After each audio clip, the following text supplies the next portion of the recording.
Welcome to another edition of the MMA Lockcast. I'm your host, Manpreet, aka MMA Lock of the Night, and your boy on Twitter at MMALOTN. This week we're going over UFC Vegas 30, headlined by a heavyweight scrap between Gane and Alexander Volkov. A very interesting and important, I was about to say important fight, as I believe it truly is, especially on the Gane side of things, because we truly get to find out how well he is ready to go in terms of fighting the top five of the division and being a possible title contender in the very near future, as I truly believe that Alexander Volkov is the toughest test that he's had up until this point, and I truly think it's going to cause Gane to show all parts of his game to pull out the victory in this fight. So I can't wait to break it down for you guys later in this episode. Rest of the card, decent. Also, I do want to remind you guys, this is an early start card, so we got 1 p.m. Eastern start time on the prelims and 4 p.m. Eastern on the main card. I love it that way. I love these afternoon fights so that I have the evening to do whatever the hell I want with my wife, with my family, do whatever I want in the evenings, just dedicate the day to the UFC, and then afterwards turn my brain off and just chill out for the rest of the day. So I'm very much looking forward to that. But like I said, the rest of the card, we got the fight that I'm pretty much looking forward to the most, Barcelos against Timur Valiev. Ton of talent between both of those guys. Both of those guys have top 10 aspirations, I believe. They're very, very skilled. I wouldn't even be surprised if one of them fights for a belt within the next 2 years or so. They are that skilled, so I can't wait to see who ends up coming on top and having to go gets closer to the top of the ladder, and who gets push down a couple rungs, but will still probably be able to work their way back up into that top 10 and top 5 discussion. So again, a couple interesting spots throughout the card, but that's definitely the one that I'm looking forward to the most. And always, we go over the betting recap of the last event. This is now 2 losing events in a row. Lock of the night whiffs. Again, we had the Jandiroba and Murata over 2.5. I had 4 units at minus 200. A mangled arm once again wins our lock of the night play, but it is what it is. I'd be lying if I didn't believe that Jandiroba would be able to throw up at least 1 or 2 submission attempts against Murata, and that's exactly what she did. But I was expecting calm, patience, and discipline from Murata, which is what we did, but she just didn't allow her arm to showcase that same calm and discipline, as it eventually ended up mangling her arm. We saw that in the second round, where she was pretty much holding it at her waist the entire time. The referee comes in pretty much immediately and calls off the fight as soon as the second round ends. So we whiff on the over 2.5 play there. And then the dog that I played, Davy Grant, minus 1.5 units at plus 165, has a very good first round, but then drops the ball in the second 2 rounds and ends up losing that fight via decision. Good improvements from Marlon Vera. Great job in terms of improving on the first fight they had about 5 years ago, and we end up losing there. So all in all, minus 5.5 units on the card. 2 bets lose. Very unfortunate. We do move on to the next event. Hopefully, to turn things around. Overall, it was a pretty bad card for me in terms of predictions too. I went 3 out of 3 and 9 on predictions. Only 3 fights that I got correct, I believe. Sergey Spivak. And I think that the brightest part of the card for me was calling Sergey Spivak by decision at plus 600. That was probably my best spot on the card. And then the rest of the card, I shit the bed. I think Casey O'Neill was the only other one that I called. And there was one more that I just can't remember off the top of my head. But most of my spots did miss last week, and it was not a good week. Probably the worst week that I had all year. But we get right back on the horse. I've been doing this thing for far too long to let that discourage me, to let the haters discourage me. We chug along, we move forward, and we turn the page, and we try to capitalize on UFC Vegas 30, which I believe has a lot better options in terms of lock of the night plays. Maybe not so much on the dog of the night side, as I don't believe many dogs are going to win this weekend. So I'm really going to have to go through it with a fine-tooth comb to find that dog spot to give us some plus money for this weekend. As always, do want to shout out the Patreon, patreon.com/MMALOTN. Link is in the description below. I already have my Lock of the Night play posted on there. I'll be posting it for the public on Friday for free. The lines may not be the same or anything like that. Right now, it's hovering around roughly what I bet it at. But the Lock of the Night play is already posted on there. Still looking for a dog, but that should be posted very soon. Also, my best bets and props article will be dropped in full by Thursday afternoon, as well as my best prize picks tips, going through the full card. Something that I just added last week is a Prize Picks Tips article. As you guys already know, I obviously drop my Prize Picks Tips video, which I give you guys my 3 favorite spots. But this time around, I'm actually going to give you guys my full card on the Patreon and just still the 3 spots on the YouTube video. And yeah, obviously great Discord community, which is very lively and popping, always opening it up to hundreds of new messages from these guys because they're staying very, very active in there. So shout out to those guys. And trust me, it's a community that you want to be a part of. So once again, patreon.com/MMALOTN, $5 a month, super cheap, super worth it, the best bang for your buck that you're going to get within the MMA industry. And that's definitely why it is the leading Patreon in the MMA world with over 430 members currently, or active members, I should say, currently. And I continue to see that. I can't wait to see that number continue to grow. And hopefully we can hit that 500 mark within the next 2 months or so. But to do that, we're going to have to start stringing some wins together, and I'm expected to start that this weekend at UFC Vegas 30. Last thing I want to plug before we get into the breakdowns, Coolbet, coolbet.com. Make sure you guys use promo code MMALOTN2 if you guys are looking for a new bookie. They are very, very good. You are able to parlay props. They even have great lines as well that I'm able to get there compared to other places where I'm not able to. So make sure you guys check out Coolbet. It's only available in a select few countries. The countries are listed in the link, the description below. So make sure you guys check it out. But once again, if you guys do sign up, the promo code is MMALOTN2. They'll match your initial deposit up to $200. Trust me, you're going to want to take full advantage of it because it is a great website and it's definitely leading the industry, in my opinion, in terms of the different types of features that they have that most other websites do not. Trust me, just check it out and you'll know what I'm talking about. All right. I'm going to shut my blabber about the plugs and sponsorships and all that type of stuff, and we'll get right into the breakdowns. Appreciate the love as always. If you guys haven't already, make sure you guys hit that like and subscribe. And now enjoy the breakdowns. Damir Hadzovic versus Jaynes Medeiros. We got minus 140 on Damir Hadzovic and plus 120 on Jaynes Medeiros. And this fight was much closer lined. The first time they actually were scheduled to fight each other, I believe, early May. If I'm not mistaken, Jaynes Medeiros' side tested positive for COVID, and the fight was ultimately called off. I actually do want to confirm that. I should have had that information ready to go as I hit record on this fight, but yeah, it was actually at Hadzovic's side. He had to pull out.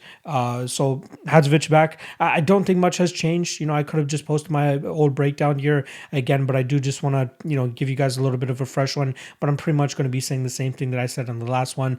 I think that Jaynes Medeiros is kind of surprised that he's only 33 years old. Feels like he's been inside the UFC forever, but just hasn't really not been able to get his game going or string together enough victories. Like his biggest peak in his UFC career was having a 3-fight winning streak over Sean Spencer, Eric Silva, and Alex Cowboy Oliveira, where he came in as a pretty hefty underdog. And then that set him up for a main event slot against Cowboy Cerrone, where he ended up losing that fight in the first round, pretty much right at the ending of the first round. After that, goes out there and gets mauled by Gregor Gillespie, but you can't really bang on him too hard for that one, and then loses his next fight to Lando Venata.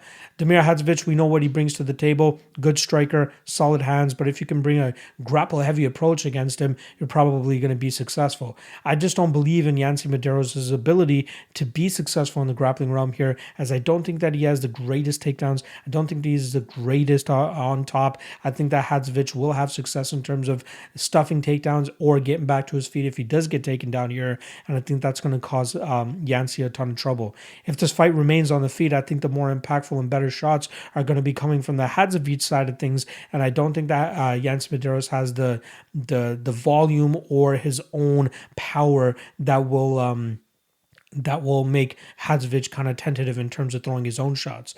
I think the only way that Hadzovic will be tentative in this fight is if Jaynes spams takedowns time and time again, tries to engage in the clinch, and tries to drag this fight to the ground, but I just don't think that he'll be successful in doing so.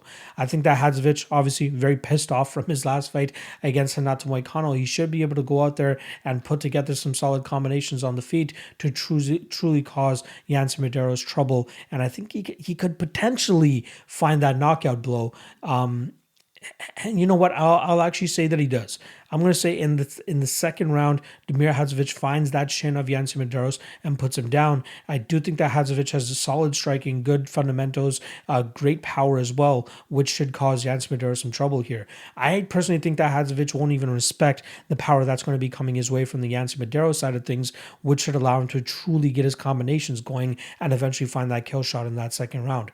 So I do like Damir Hadzovic here. Probably won't have any official action on this fight, but I do think the side that's going to win is going to be the Damir Hadzovic side with his hands, letting them go, being comfortable in there, showcasing the knockout power like he did in the Polo Reyes fight.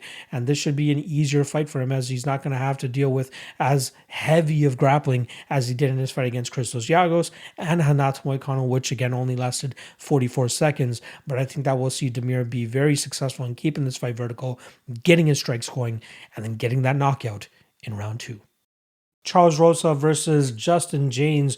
We got minus 170 on Charles Rosa and plus 150 on the Guitar Hero Justin Jaynes. Now, if you guys have been following me for a while, you guys know that I love to fade Justin Jaynes more often than not. But I actually did break one of my rules last time around by betting Justin Jaynes to win inside round 1. I think the line was like plus 600 or something like that when he went up against Devontae Smith. But that was more so me just questioning Devontae Smith's durability, especially after coming off of a devastating knockout loss to Kama Worthy, I believe, roughly a year or so before that. Not to mention Devontae Smith had a ton to deal with in terms of injuries leading into that fight. So I did give some credence into the fact that Justin Jaynes will probably be able to find that first round knockout at plus 600. It did not come to fruition. He ended up losing that fight in the second round via doctor stoppage after his eye was completely shut after Devontae Smith was able to land a devastating ground and pound and get him out of there. 2 fights before that, I did fade him in both of those fights. His fight against Gabriel Benitez, which Benitez was able to find the beautiful body kick finish in the first round. Really laid it on him from the get-go. Was just unrelenting with the body kicks and pressure, and Justin Jaynes had no idea what to do. Then the Gavin Tucker fight. That one was a little bit more hairy, as he was able to put Gavin Tucker into some big trouble in that first round, rocking him and hurting him in first, and then eventually having a very tight guillotine choke where he was able to even establish full mount, but Gavin Tucker was wiggling out with the best of his abilities, and he was able to get out eventually to the point even losing his pants or his shorts, if you guys remember that fight, and then getting back on top and landing some good shots of his own, even getting Justin Jaynes into a very tight arm triangle choke of his own to end off that first round. And then Gavin really started to take over. We saw the body shots and all the activity that Gavin was putting on Justin Jaynes really start to wear on Jaynes, and Jaynes was starting to slow down, and the pop on his shots were really coming off, and he was really starting to telegraph a lot of his punches too, which is why Gavin Tucker was able to get out of the way. Now here against Charles Rosa, people don't really seem to be that high on Rosa here, which is why I believe he's only a minus 170, but I do think that he's a much more UFC caliber fighter than what Justin Jaynes brings to the table. Jaynes, again, has a bit of a wrestling background, but we don't see much of it. He seemed to be a little bit more promising earlier on in his career, but I don't know what happened, but as his last couple of years, when he's fighting legitimate competition, he's coming up short. He's able to beat the guys in the regional scene that don't really deserve to be there. Even guys that, let's be honest, some of his fights before the UFC, if you guys watch some of the tape there, those cages were so small.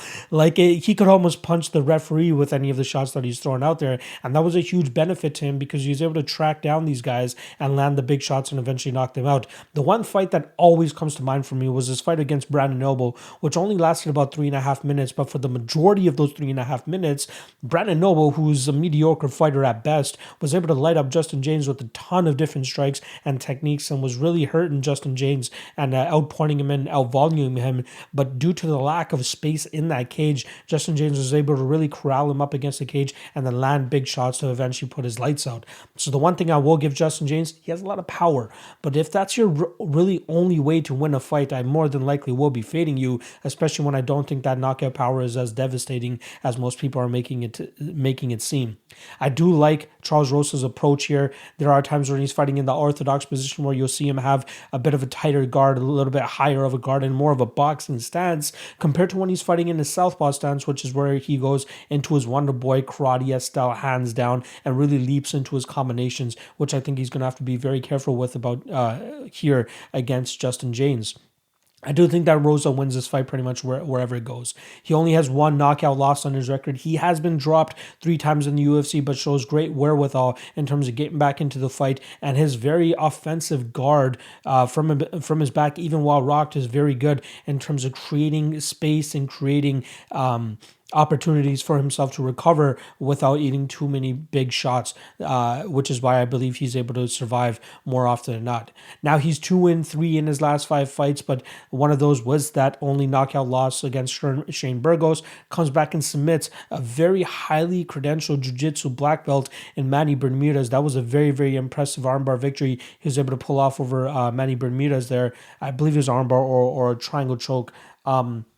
Goes out there next time around and gets twisted up in knots by Bryce Mitchell, but I don't expect Justin Jaynes to have the jiu-jitsu of Bryce Mitchell or Derek Minner, which was obviously Charles Rosa's last fight where he just didn't have any answers for Derek Minner.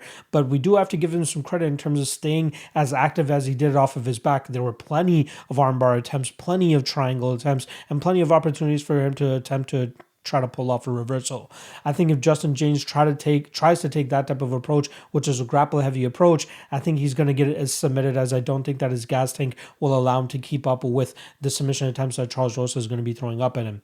And then the one win that he does have sandwiched between the Bryce Mitchell and Derek Minner losses is the fight against Kevin Aguilar, which is a pretty back-and-forth fight, but we did see a lot of success from Charles Rosa in terms of just landing the better and more efficient shots, where Kevin Aguilar is more often than not throwing at air. And I do think that we're going to see a similar fight here between Jaynes and Rosa than what we saw with Rosa and Aguilar, but I just don't think that Jaynes is as good as Aguilar. I think that Jaynes, again, telegraphs his shots, his cardio does not look good, and he doesn't lean on that wrestling like he used to earlier in his career, and I don't think that it's going to have much success here, even against Charles Rosa, as I do believe that Rosa's offensive ability off of his back will keep Jaynes from being able to settle from on top, will keep him from landing big shots from on top, and then eventually find a submission off of his back.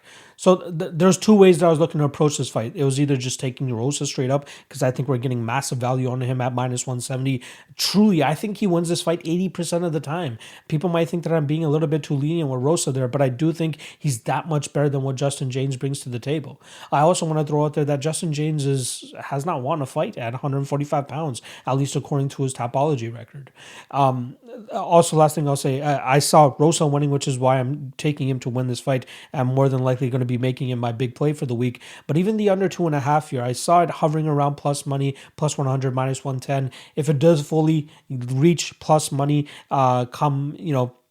closer to the fight, I'll probably make it my dog of the night play as a possible insurance, because if Justin Jaynes does get a freak KO knockout, it covers that. But also, I do think that Charles Rosa has the chops to go out there and finish Justin Jaynes either submission or punches. I think it'll actually end up coming via submission after he starts to wear on the gas tank of Justin Jaynes, eventually either land a takedown or get into a position where it's a club and sub situation where he can jump on the back and get a submission, because he is a very, very crafty black belt, as we saw in his last several fights. So I like Rosa everywhere here, as long as he can evade the big bomb of Justin Jaynes. I think he has his fight tied up in a bow. My question mark is regarding whether he finishes him or plays it super safe and disciplined from distance by just picking Justin Jaynes apart and not really going for the kill in terms of overextending and potentially getting knocked out in his own right. So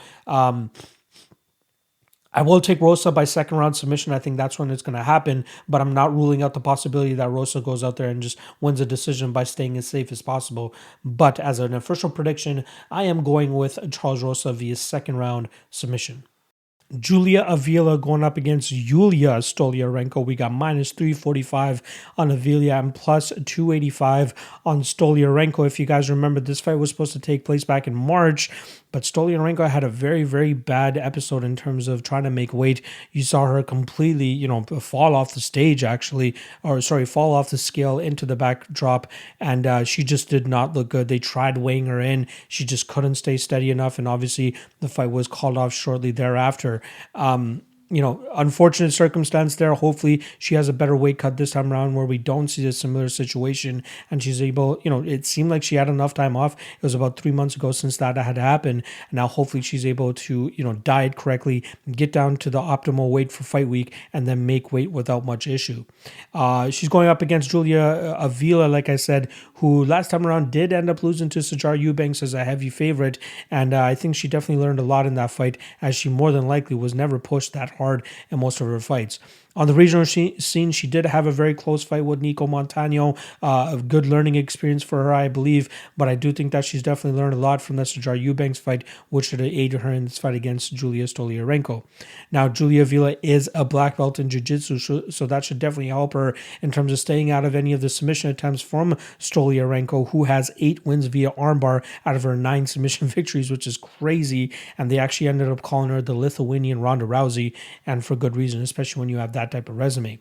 I'm expecting full-on violence in this fight. You know, the under 2.5 is actually sitting around plus 135, plus 155 at certain spots, and I'm intrigued by it. I might actually take a little bit of a stab on it, as I do think that we'll see a raging panda that we haven't seen before that's going to be very aggressive against the Stoliarenko, who seems, you know, durable at times, but I think that she will wilt under the pressure of Julia Avila.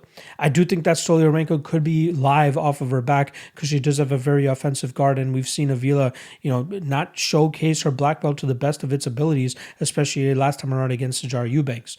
I think that we're going to see many chaotic scenes in this fight, but I do think it's ultimately going to be Avila winning this fight by TKO, and, you know, I don't feel comfortable taking her at minus 345. You know, I'd rather take her inside the distance, as I do think that there's some value there. But I will be looking at the under 2.5 because I think that, again, both girls have a very high upside in terms of finding a finish. Like I said, Stoliarenko, plenty of submissions off of her back. And then Julia Avila has a ton of power that not a lot of women are able to possess. And even though Stoliarenko has probably faced that type of power in the past, I think that she's going to struggle here against Avila, who should have good enough top position, and then eventually find a dominant position and eventually start getting that ground and pound going. So I'm actually going to be going with Julia Avila by second round TKO, but I think this should be a very, very fun fight. I'd be skeptical in terms of parlaying Avila at this spot, just because I do think that the line is a little bit wide, but she should be able to go out there and implement her game very emphatically and find that finish shortly thereafter. So I would say second round TKO for Julia Avila, as long as she stays out of the submission game of Yulia Stoliarenko. So once again, Julia Avila, second round TKO via ground and pound. Ike Villanueva versus Marcin Prachnio. We got minus 190 on Prachnio and plus 165 is the return on Ike Villanueva. Let's start off on the Villanueva side of things, who's 1-2 in his UFC run up until this point. His 2 losses were in his first 2 fights, obviously. The first one being against Chase Sherman, where he was not able to endure the calf-kicking approach of a Chase Sherman who evidently ended up testing positive by USADA after that fight, and has definitely not looked the same since that fight, which I believe he's only fought on Arlovski and had a very poor performance that time around. And then the Jordan Wright fight, where, you know, it only lasted a minute and a half, and there was a beautiful clinch position that Jordan Wright was able to take full advantage of, landing some beautiful knees, which ultimately cut open the eyebrow of Ike Villanueva, and it was a very, very bad cut, and rightfully stopped. So good one for Jordan Wright there, but very poor, unfortunate circumstance for Ike Villanueva. Luckily for him, he was able to bounce back on Fight Island back in January, where he was able to get a second round victory over Vinicius Mojeda in a fight that, you know, it seemed like Mojeda was content with just kicking from the outside in that first round, with Ike landing some decent shots on, you know, every time that he was trying to counter him from those kicks. And then come the second round, we see Mojeda finally landing some head strikes, but ultimately getting countered beautifully by Ike Villanueva, and then putting his lights out, I believe, about 40 seconds into that second round. Now, Villanueva has a very intriguing record in the regional scene in terms of fighting guys that have been to the UFC and who have seen the top show, most notably in his last 2 fights before coming to the UFC, where he was able to knock out Roger Narvaez and Rashad Coulter en route to getting that call up to the UFC. The guy seems very durable. He seems like he has a ton of heart, and it seems like, you know, that Chase Sherman fight was a bit of an anomaly, not to mention with the USADA violation that Chase Sherman did quickly receive after that fight. In the Vinicius Mojeda fight, again, kind of one-sided in terms of Mojeda's inability to get the fight to the ground, and then if it's in the striking realm, it's all Ike Villanueva. Here against Marcin Prachnio, he's going up against a guy that finally got into the win column in the UFC after 4 attempts, after he was able to go out there and beat Khalil Roundtree via decision. Probably the most unlikely outcome that anybody expected in that fight was Prachnio to win that fight via decision, especially as a plus 335 underdog going into that fight. But I do think think that there's always just this bias on Khalil Roundtree that he's just going to continuously look good at fight after fight. He had that great performance against Eric Anders, but I think that's heavily weighing on him, which is why people continue to overvalue him when he goes out there and has these fights.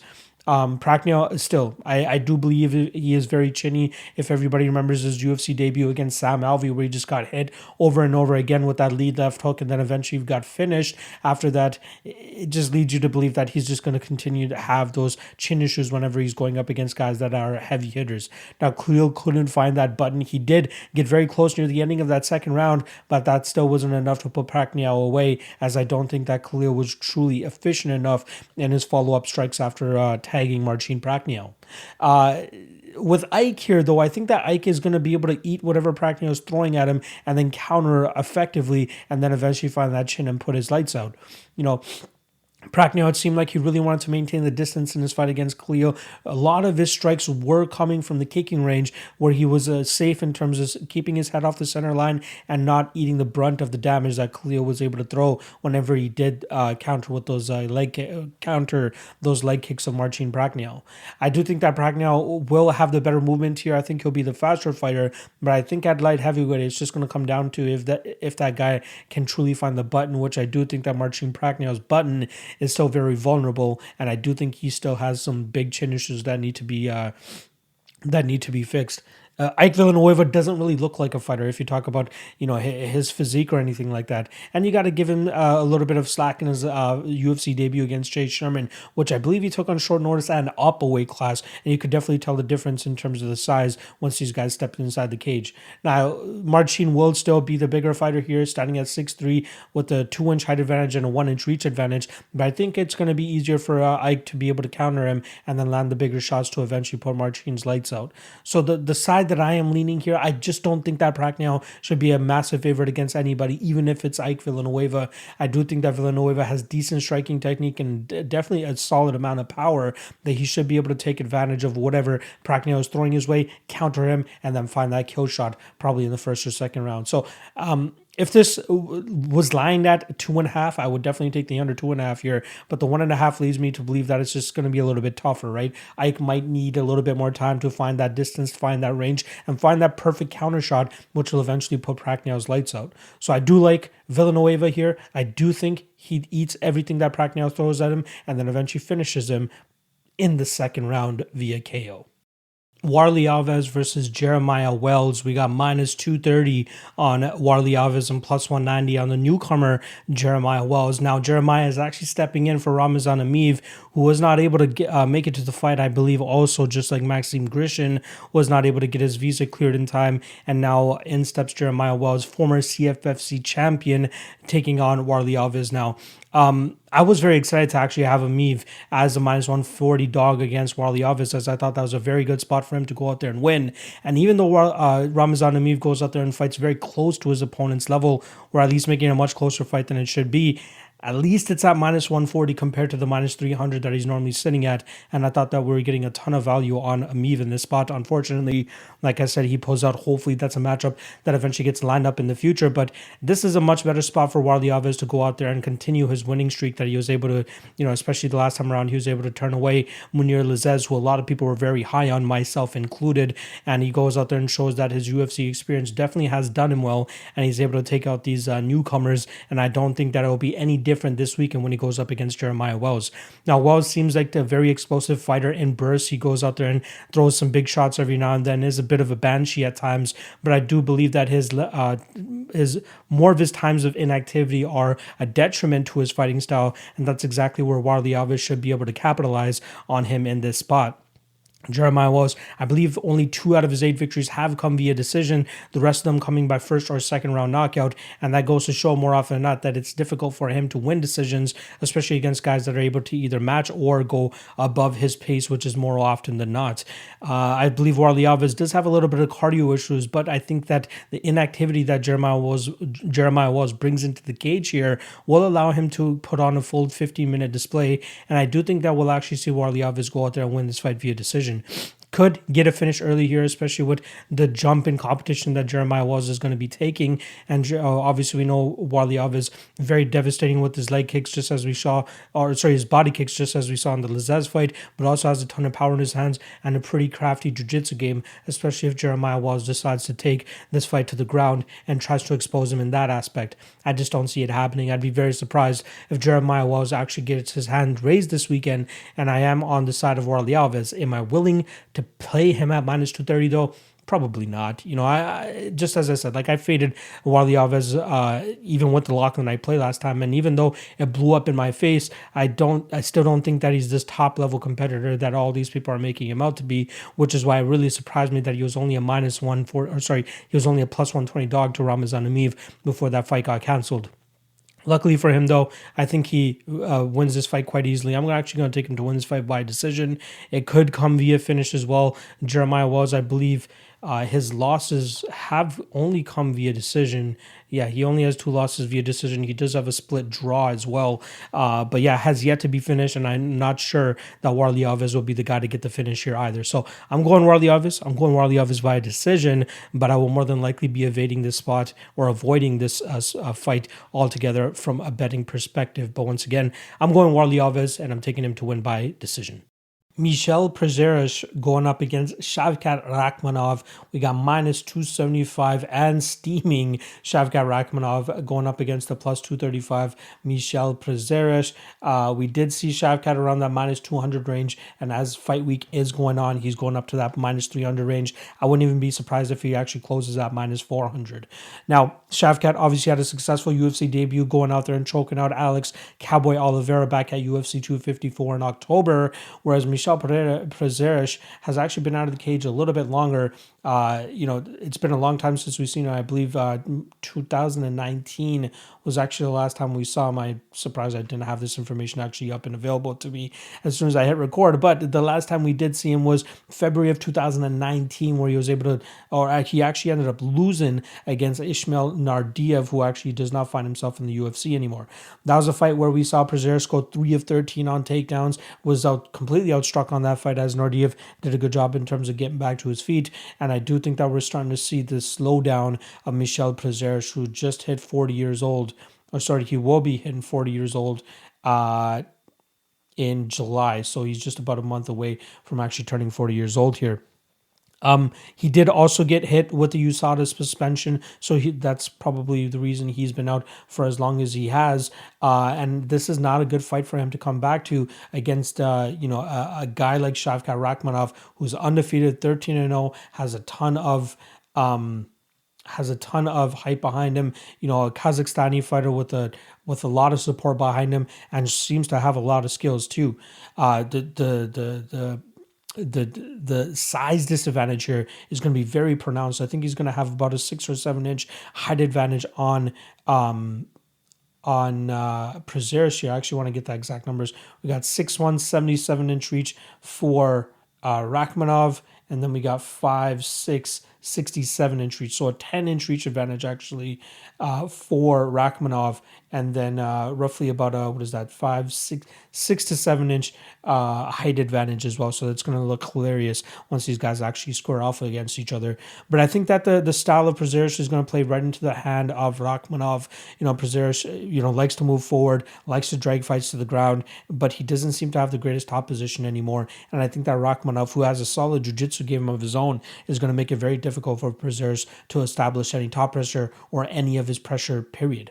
My question mark here, though, is I know storyline wise and narrative wise, everything is going against Prazeres here, but I think that we still need to see Rakhmonov prove himself a little bit more. We know Alex Cowboy Oliveira can be a wild card at times. Sometimes he shows up looking amazing. Sometimes he just shows up looking dull, and just lets the fight slip past him. And that could have been the case last time around. I want to see a little bit more from Rakhmonov before I go out there and, pay heavy juice on him, especially against a guy who's been in the UFC for as long as Prazeres has. Now, I know he's coming up on 40 years old, like I said at the top of this breakdown, but I do think that he could potentially, if he lands takedowns, he could maybe grind this fight out, make it very difficult for Rakhmonov to get his own game off. But at the end of the day, after running all the tape, I still do end up up on the Rakhmonov side of things. There is a spot on this card that I feel very much more comfortable in terms of backing rather than the Rakhmonov side of things. But I do think that Rakhmonov still should go out there and get a victory of his own. Does he get the finish? That's difficult to say given how durable Prazeres has been. Prazeres only has 3 losses on his record, and it's crazy the streak that he's been on. He's never been finished. Obviously, losses to Paulo Thiago. That was his first ever UFC fight. Goes on to win 2 straight fights.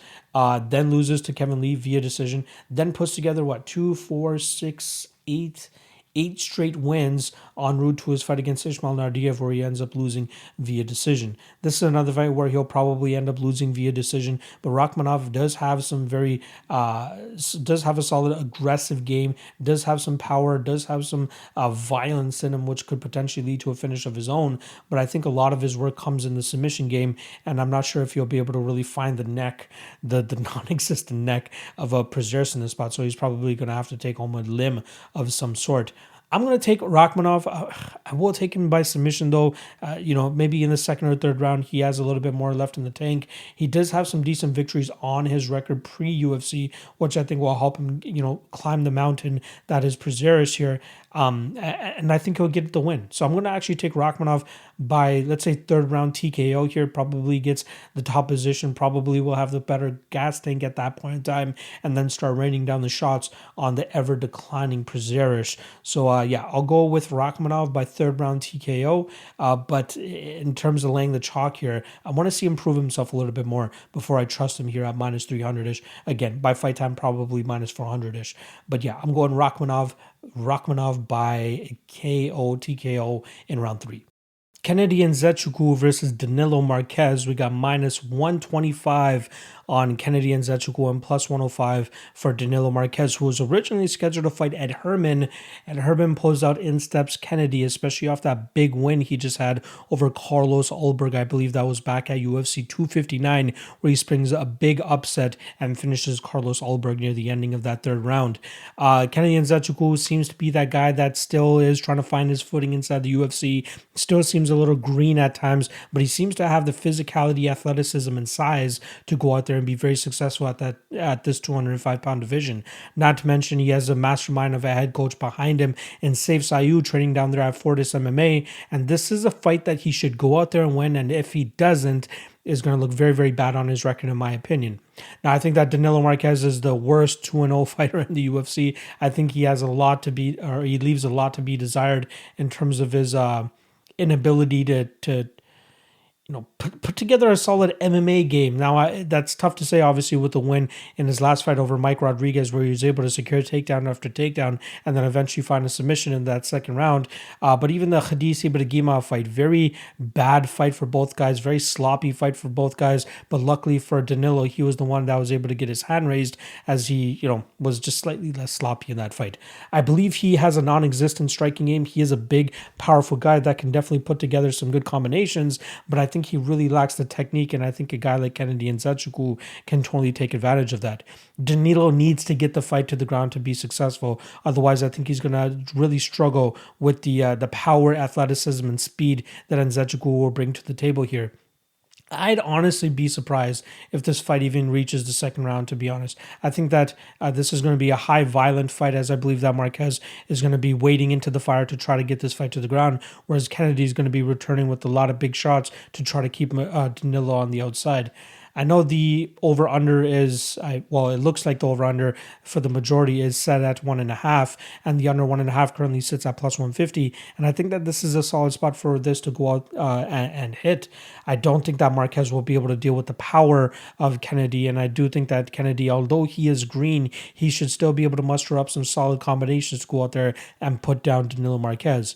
I just don't know if it's PTSD for me, losing big chalk on against Danilo Marques last time around with Mike Rodriguez, but that was a complete gaffe on my part in terms of trusting a guy like Mike Rodriguez to put together a solid enough game plan and, be able to stay away from the grappling of Danilo Marques and then eventually knock him out. I think that Nzechukwu will be a little bit more successful. I think that his takedown defense will look slightly better. But obviously, if you look at Nzechukwu's record and just wiki cap this fight, it doesn't look good that he has a submission loss to Paul Craig, in a fight that he was pretty much winning the entire time. So I do think that we'll see Kennedy have way more success in this fight than he did in the Paul Craig fight. And I think he'll actually find the finish quite early in this fight. I don't really know how much more to break down this fight and how well I can break it down for you. It's pretty much either Danilo Marques drags this fight to the ground and tries to get his grappling game going, or Kennedy Nzechukwu is able to keep this fight on the feet and just absolutely torch Danilo on the feet. Both guys have massive advantages in their realms, but I do think that Kennedy's size and improving game should be able to keep this fight in the stand-up realm, and that's where Nzechukwu should be able to put his punches together, some combinations together, and then eventually the kill combination, which he'll probably get in that first round here. So I might not be backing it with my own money here, and I'll probably be fading this fight all in all. I might actually, take a stab at the under 1.5 at plus 150 because I do think that it will deliver with the violence. So I'm actually going to be leaning with the Kennedy side here, and I'm hoping, there's no way that Danilo Marques can go 3-0 inside the UFC, as I don't think he's that good of a talent, to be honest. So I'm going with Kennedy Nzechukwu, and I'll take him to win by first round knockout. Renato Moicano versus Jay Herbert. We got minus 240 on Moicano and plus 200 on Jay Herbert. Let's start off on the Renato Moicano side of things, as he, starting to look better than he has before. He did fall to Jose Aldo, Korean Zombie, and then Rafael Fiziev. But I do think that he still has the chops to go out there and have a very successful UFC career and start to achieve that that potential that a lot of people had for him, especially with him going in as a favorite in his fight against Jose Aldo. That was when he was on a bit of a winning streak, a 2-fight winning streak. Before that, he did get choked out by Brian Ortega late in the third round in a fight that he was clearly winning. But he is hopefully going to be able to start getting his mojo back about him. I am incorrect though. His last fight was a loss to Rafael Fiziev, where Fiziev was able to knock him out in that first round. But before that, he was able to quickly dismantle Damir Hadzovic 44 seconds into the fight by finishing him by rear naked choke. That was one of the fights that delivered us the greatest memes, where you see Damir Hadzovic super pissed off and saying, why'd you have to finish me so quickly? That's pretty much all it was, but it was one of the more funnier moments that we've ever come across. Now, the issue with Renato Moicano here seems to be his striking defense. He seems to be quite vulnerable as people are able to put together some solid combinations and find that chin of his and eventually down him. That is a big question mark here, especially going up against a very talented striker like Jay Herbert. And if Renato Moicano is not successful in getting his takedown game going, I think he's going to be in big trouble here with Jay Herbert, who showed in his last fight, even in a loss, that he has some solid power of his own. Not often do you see Francisco Trinaldo hurt, rocked, and dropped on numerous occasions. He's never even been finished in his fights. But Jay Herbert was damn near close to doing so before he eventually got finished himself in that third round of their fight. And if that fight had gone to the judges' scorecards, more than likely he wins that fight too. So Jay Herbert has a lot to bring to the table here. I think he's very skilled, but skill for skill, he might be a little bit outmatched here against Renato Moicano. The line is just a little bit too wide for me, right? Minus 240 against a guy that has durability issues, going up against a guy that's, not as proven yet, but shows the skills in terms of striking, straight shots down the middle, big power in his hands, and then obviously coming off a loss. There might be some bias going into this fight. So I'd be very careful in terms of parlaying Moicano in this spot. This is a fight that I'll probably be fading in full, but I do think that there is some value in the potential for the under 2.5, which I think is sitting around minus 145. I think Moicano could drag this to the ground and eventually get a submission of some sort, or Jay Herbert could find some success with his strikes and possibly knock out Renato Moicano himself early in this fight. Very close fight. Very impressed by both guys. I believe the line is too wide, but I just don't have enough confidence on the Herbert side of things to actually go out there and shell out that money. So I will be picking Moicano to win this fight. I think he's probably going to win by first or second round submission, but he needs to be very careful, mind his P's and Q's, be very disciplined, especially when he's closing the distance here, because Jay Herbert can definitely crack, and I feel like Moicano has a durability issue, and I'm not going to be backing him at minus 240 until he distances himself a little bit more from getting finished, 3 times in his last 4 fights. Not a good look at all. So I'm going Renato Moicano. I'll go by first round submission is what I'll go with, but to be very, very careful in terms of parlaying Moicano here, because he could absolutely be, as my boy Cody Saftik says, he could absolutely be the apple pie shooter here. But I will take Moicano to win this fight via first round submission. Tim Means versus Nicholas Dalby. We got minus 135 on the Dirty Bird and plus 115 on Locomotivo, I think his nickname is for Nicholas Dalby. Let's start off on the Dalby side of things, who's 3-0 and 2 no contests in his last 5 fights. If you guys do remember, his last no contest was actually a loss to Jesse Ronson. Jesse Ronson was able to land a beautiful punch on him to drop him and then eventually find that rear naked choke where he was able to get his first victory inside the UFC after finally making his second stint, or starting his second stint in the UFC on short notice against Dalby.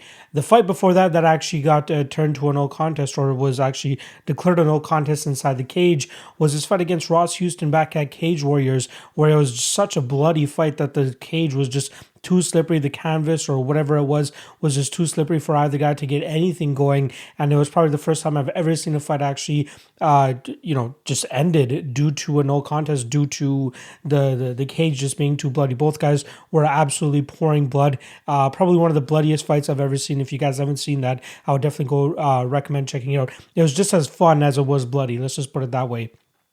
But since coming back to the UFC, Nicholas Dalby is now 2-0 and 1 no contest. Both of those wins coming over Alex Cowboy Oliveira and then Daniel Rodriguez last time around, in a fight that a lot of people thought that Nicholas Dalby got a gift in terms of a decision.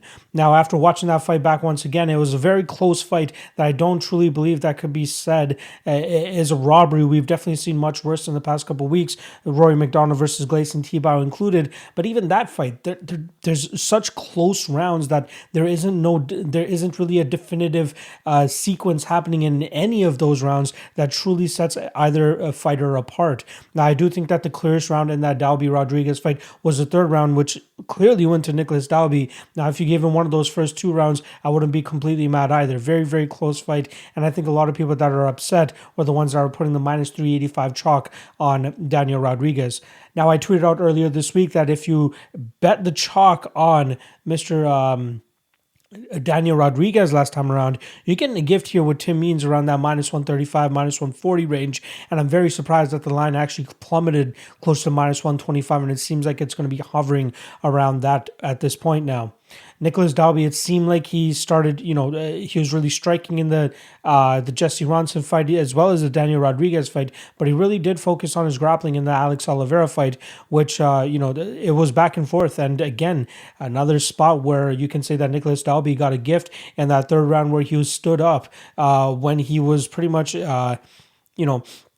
half mounted by a Cowboy Oliveira up against the cage and was just eating shot after shot after shot. It seemed like the referee that was in that fight was very rookie-ish. He seemed like a newbie. There's many spots where it seemed like he was stumbling and he just didn't really know what the fuck he was doing. And luckily for Dalby, he was able to capitalize on that, get the takedown of his own afterwards, and then ride out the rest of that round, because I truly believed it was 1-1 going into that third round. Now here, against Tim Means, he's going to be going up against a very tough technical striker, and I think that Tim Means will actually have the advantage on the feet here for as long as this fight lasts. My only concern with the Tim Means side of things is his durability. Like, he did get locked out by Nico Price about 5 fights ago. He did get hurt very, very bad by Daniel Rodriguez and then eventually subbed right after that 3 fights ago. So it hasn't been too long for me now in terms of distancing Tim Means from those knockout losses. Now, Nicholas Dalby hasn't actually had a knockout victory in the UFC as of late, but he did go on a 3-fight KO streak, I believe, in Cage Warriors before coming over, before having his Ross Houston fight and then eventually getting re-signed to the UFC. So Dalby definitely has some power. He's very explosive. Obviously, he doesn't have the same fighting style as Mike Perry, who a lot of people believe has more knockout power than Dalby, but it feels like Mike Perry was very, very flat in that fight. He lands a takedown right off the bat, but then after that, it was pretty much Tim Means for the majority of that fight.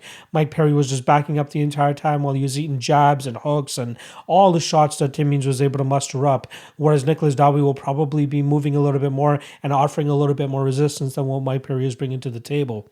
Now, if we just take out that knockout threat that Nicholas Dalby could present here against the very chinny, in my opinion, Tim Means, I think Tim Means absolutely cruises here. I think that Dalby, his best bet here would be to pursue the takedowns, as earlier in Tim Means' career, he was very much out-grappled and out-wrestled, which is why the majority of his opponents were able to get victories back then. But the recent Tim Means that we've seen, I'd say just after the Bilal Muhammad fight, I did the calculations. I think it was like 2 out of 17 takedowns have been completed on him, but from very skeptical competition in terms of guys that aren't historically good at landing takedowns. Nicholas Dalby could possibly throw a wrench in that plans and start taking him down as well. But I do think that Means will find his way back to his feet. I think that Means will keep this fight on the feet for the majority of it and really go to work on Dalby in terms of the striking. He will completely outstrike him, completely outvolume him, and just throw a different variety of strikes that just Nicholas Dalby will not be able to be prepared for or continuously take as he keeps getting hit and getting damaged up. It seemed like Dalby did spend the majority of his training camp over there in Denmark before he did go to SPG Ireland and all that for prior training camps, but it seems like this time around he just stayed in his hometown of Copenhagen, whereas Tim Means, we obviously know that he trains out of Albuquerque. I believe NBK, NBH, I can't remember the name of his gym, but Tom Vaughn is his head coach and has been his head coach since he was like 8 or 10 years old. So he does have a very good bond with him too. Again, stylistically speaking, I think that Tim Means goes out there and outstrikes Dalby, and as long as he doesn't get knocked out in any one of those exchanges, this should be his fight to win. And I'm very happy with the line that we're getting here on Tim Means. I thought he, I believe he opened around -200, and that's where I truly thought it would stick around. But it seems like there's a lot of people that are truly questioning his durability issues, and I'm one of them for sure, but it's not to the point to go out there and actually bet Dalby, as I do think that Means should be able to wipe the floor with him as long as this fight stays in the striking realm. So once again, I'm going to go with Tim Means, and I will say that Dalby is quite durable, so I will say that this fight actually goes the full 15 minutes, so ultimately I'll be going with Tim Means to win this fight via decision. Andre Fili versus Daniel Pineda. For some reason, I want to say Bryce Mitchell because that's the first name that came to my head. We got Andre Fili coming in at -225 and +185 is the return on Daniel the Pit Pineda. And we'll start off on the Pineda side of things. He was coming off a knockout loss to Cub Swanson in a fight that a lot of people were pretty much breaking on Pineda to go out there and do the same thing to Cub Swanson. Unfortunately for Pineda, he was the one getting knocked out that night. It seems like people are quickly jumping off the Pineda train after they quickly jumped on after he pulled off a big upset victory over Herbert Burns in his return to the UFC. And that's just the state of MMA betting. You know what I mean? People are just, what have you done for me lately? We can say the same thing about Tanner Boser, who fights later on in this card, who, big favorite going up against Andrei Arlovski, loses that fight. Now people are kind of just throwing him out the window. And same thing with Daniel Pineda here. I think people are just overlooking him because he went out there and lost to Cub Swanson in his last fight. But that said, I'm still actually picking Andre Fili to win this fight, as I do think that he can go out there and put together a solid game plan and centered around sticking and moving, letting his strikes go, and really kind of thwarting the forward pressure that Daniel Pineda normally puts on his opponents. Daniel Pineda has this crazy, streak of not going to a decision. More often than not, his victories do come via finish, and even his losses come via finish. But I think that we'll see actually a little bit of a difference here with Fili going out there and playing a disciplined approach here against Daniel Pineda, and kind of making sure that Fili doesn't go out there and take another loss, especially after the fight that he had against Bryce Mitchell last time around. I do think that Fili has the chops to go out there and implement that game plan efficiently in terms of sticking and moving and staying away from the big power and the takedowns of Pineda. But even if this fight does hit the ground, I think that Fili will remain competitive enough enough in terms of nullifying anything that Pineda tries to put together here. I do say, or I will say though, that I believe the line is a little bit too wide. Minus 225, I think, is a little bit too wide to be trusting Andre Fili with, especially with an all-action fighter like Daniel Pineda staring across the cage from him. I will take Fili to win this fight though. I do think that his sticking and moving, staying on the outside, his jab, when it's on, it's definitely one of the best in the UFC. I think that's going to give Pineda a ton of problems here, especially in terms of closing the distance and implementing his own game. I do like Fili. I do think that he has still some potential to remain in that top 15 and, be a solid gatekeeper. I don't ever think he'll find a title shot for himself, but I do think he should be able to turn away guys like a Daniel Pineda and guys that probably don't deserve to be in the top 15. Now, I love Pineda, right? I'm a big fan of his. I think he's, his all-action style and his ability to create finishes, whether it's him getting finished or, him finding the finish, that will always make him a UFC mainstay, I think. I think even if he goes on a 2 or 3 fight losing streak, the UFC will keep him around just because of the entertainment value that he provides. I do think that Fili will be able, like I said, to throw at that entertainment type style from Pineda, that forward pressure that he always brings to his opponents, and then just go out there and outstrike Pineda for the majority of 15 minutes. So the way that I'm looking at it, again, like I said, Pineda more often than not gets finished when he does lose as well. But I do think that we'll see a very safe and cautious approach here from Fili to win this fight via decision, which currently sits at plus 215. I think if you're betting Fili, that's probably the way to go here. But again, who knows what the durability of Pineda looks like, and Fili could definitely find that shot that could put Pineda down here, but I'm going to give him the benefit of the doubt, and I'm going to say that Fili goes out there and touches him up in a disciplined approach and wins this fight via decision. Raoni Barcelos versus Timur Valiev. And this is easily the fight that I'm looking forward to most on this card. Both guys, up-and-coming prospects. I don't want to call them prospects as they are, getting up there a little bit in age. I believe Barcelos is closer to 32, 33 years old. Valiev definitely getting up there as well. But these guys are up-and-coming. They definitely have a lot of steam behind them. I'd say more so on the Barcelos side than the Valiev side, as Valiev obviously lost in his UFC debut against Trevin Jones. But he did manage to bounce back in his next fight with this very safe approach, a grapple-heavy approach against Martin Day last time around. Raoni Barcelos, on the other hand, has been going out there and fighting decent competition, but given his record, given his skill set and everything, he should be fighting higher level of guys. In his UFC career, he comes in, I believe in his UFC debut, goes out there and beats Kurt Hollabaugh, 3rd round knockout, then follows that up by choking out Chris Gutierrez, then Carlos Watson, but that was the fight he was scheduled to fight Said Nurmagomedov. Nurmagomedov pulls out, and in steps Carlos Watson, and he's able to finish him. Goes to a decision against Said Nurmagomedov, wins that fight, and then goes to a decision against Khalid Taha in a fight that he had plenty of opportunities to finish him, but Taha's willingness and durability actually shone through in that fight, and he was able to survive to see the judges' scorecards.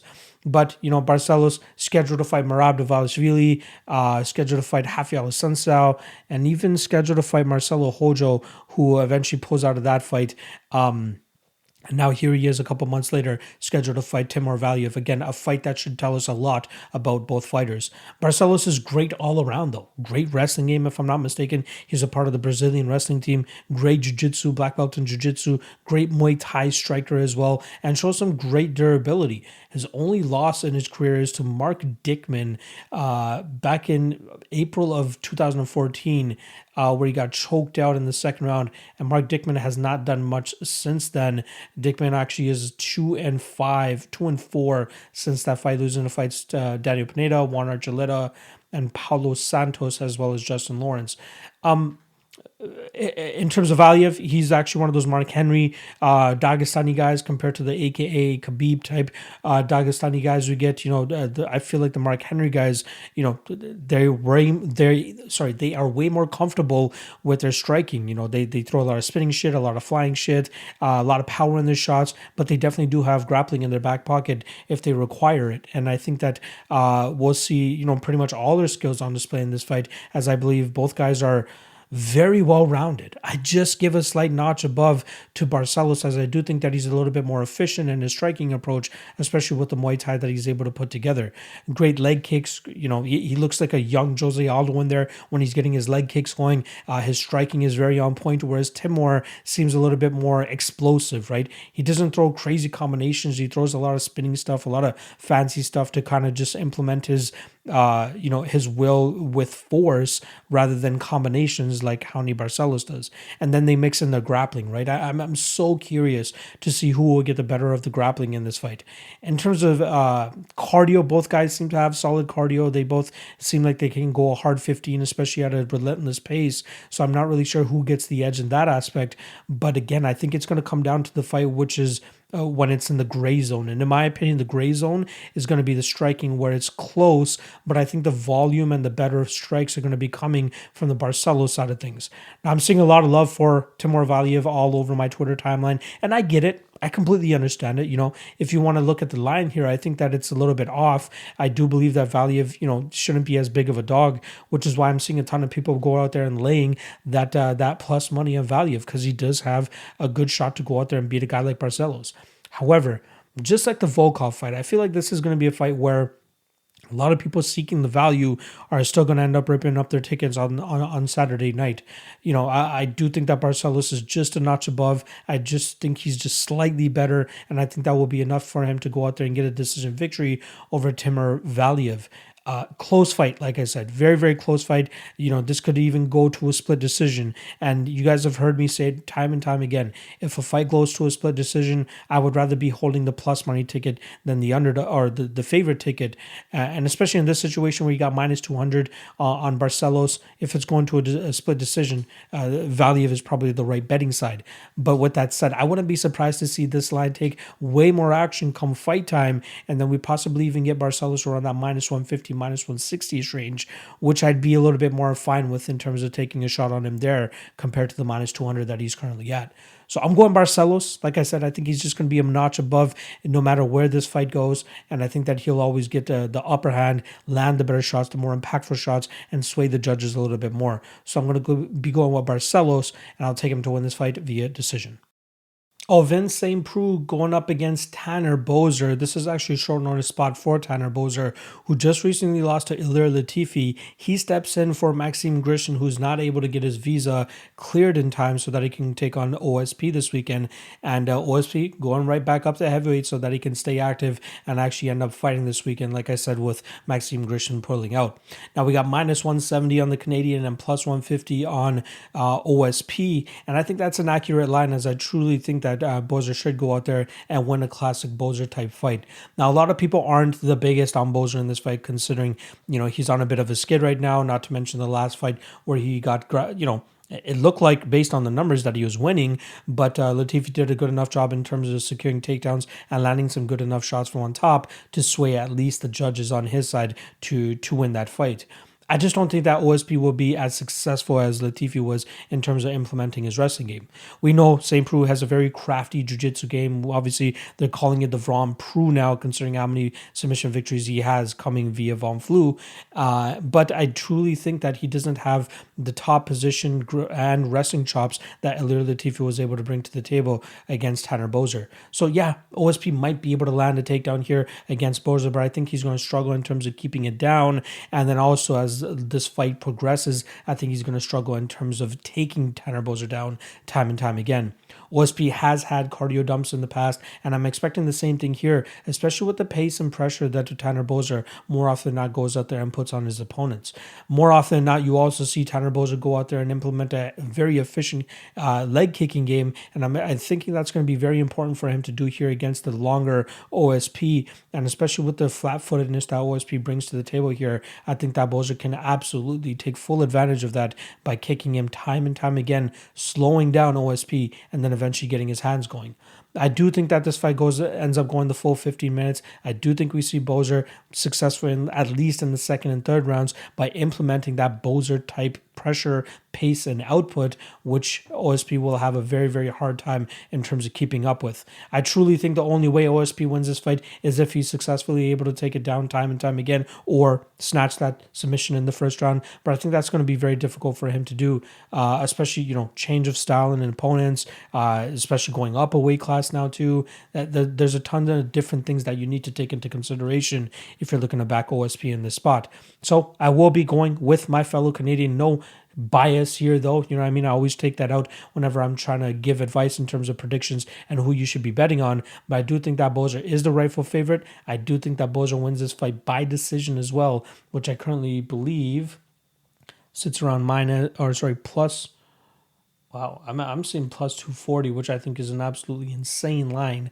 I do think that there's a ton of value there, and I do think that we'll see Boser notch that decision victory. So I'd sprinkle a little bit on that prop, but I'll also be taking Boser to win by decision. Time for the main event. We got Ciryl Gane going up against Alexander Volkov. In terms of odds, we got minus 165 on Ciryl Gane and plus 145 on Alexander Volkov. Now, the line movement has been quite interesting, as we did see Ciryl Gane open up around that minus 150 range, and then he did get bet all the way up to minus 185-ish, and now the money is starting to come back in on Volkov, bringing his line down to about minus 165. Now, this is a great fight, as I truly believe that this is the stiffest test that Ciryl Gane has had to go up against in all of his MMA career. Now, Volkov, very skilled, very experienced, and highly tested veteran. Volkov has been pretty much all over the MMA scene, being the M1 champion, Bellator champion, and obviously trying to add that UFC belt to his mantle as well. But he's had a pretty rough stretch in terms of stringing wins together to eventually get a title shot. Obviously, he strung some wins together and then ran into Derek Lewis, strung a couple more wins together, and then ran into Curtis Blades. Now here he is stringing a couple wins together and running into Ciryl Gane, which I think ultimately will stop his momentum once again, as I truly think that Ciryl Gane has a lot to bring to the table, and he still isn't even scratching the surface of what potential he can bring to the UFC cage. Now, on the Volkov side of things, like I said, he's coming off a win over Alistair Overeem, where he really put it on Overeem and then eventually finished him not too far after. The fight before that, he was my lock of the night play against Walter Harris, and I thought that I was getting a gift of a line around that minus 150-ish mark, as a lot of people were putting too much stock into Volkov getting knocked out by Derek Lewis right before that. And they believe that Walt Harris would be able to replicate the same thing. That was a fight where we saw Volkov, new improved version of Volkov physically, I should say, as he put on a ton of muscle and now starts to tip the scales at that 265 pound weight, and more than likely is starting to cut weight now to actually make that limit, rather than just walking around that 240, 250-ish that he used to. I think it's a great addition to his physique, especially, really filling out that frame of his. But I do think that it's going to cause him some concern, especially when he starts going up against guys that are going to have the speed advantage, just as I believe that Ciryl Gane will have the speed advantage in this fight. Now, a lot of people are low on the Gane side of things because of his fight against Rosenstrike last time around. But I do believe that's more so on Rosenstrike's side than it is on Gane's side. Now, with Gane, in that fight, he needed to fight a pretty clean fight for 25 minutes, go out there and try not to get knocked out by a devastating knockout puncher like Jairzinho Rosenstrike. You make one little slip up and you're definitely going to be staring up at the lights, and that's what Gane was trying to avoid that entire time.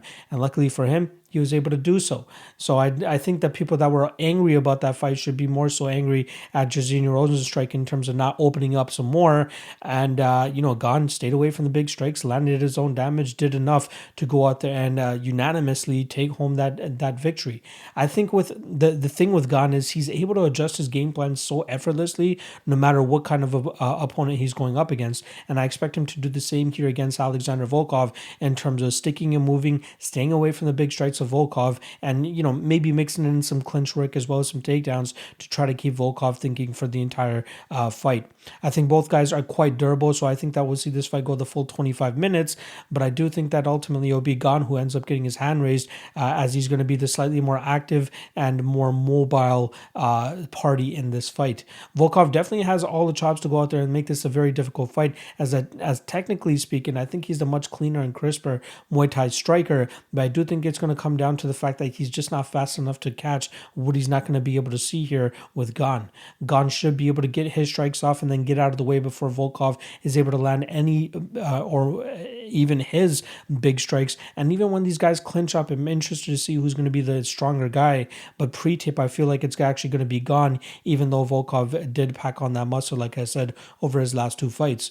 I do think that Gane wins this fight. I see a lot of love for Volkov all over my timeline, but I truly believe that's due to more so the value seeking than actually believing that he's going to win.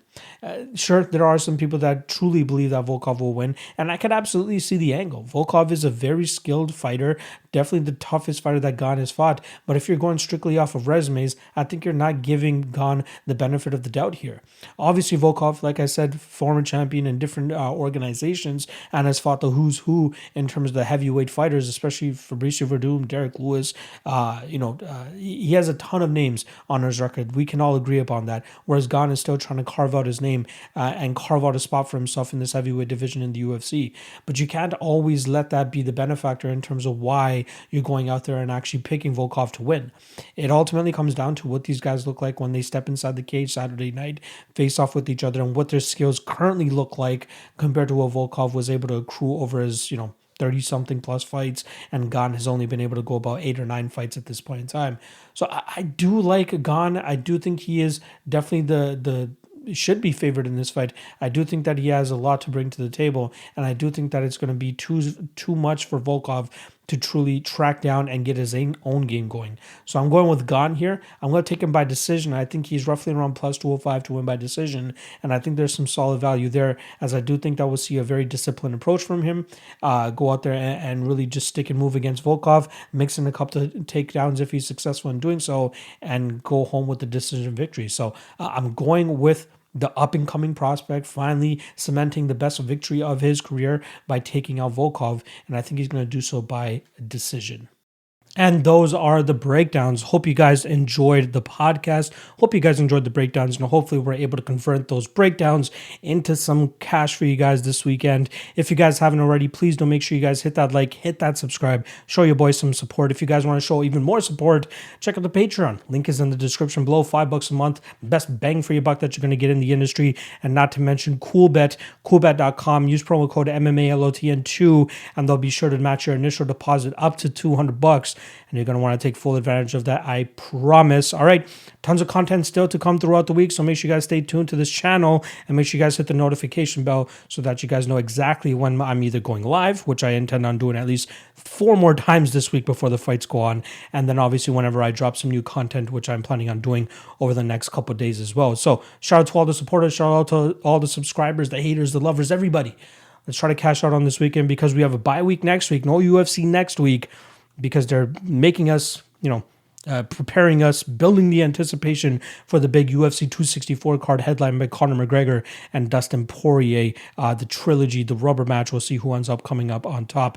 All right, good luck on your bets this week, and I'll see you guys throughout the week. And gamble responsibly, and have a good week. See you guys over the week. I don't even know how to finish these things. I'm so awkward in terms of finishing these things. Regardless, good luck this week, and I'll see you guys on the next edition of whatever podcast I'm doing.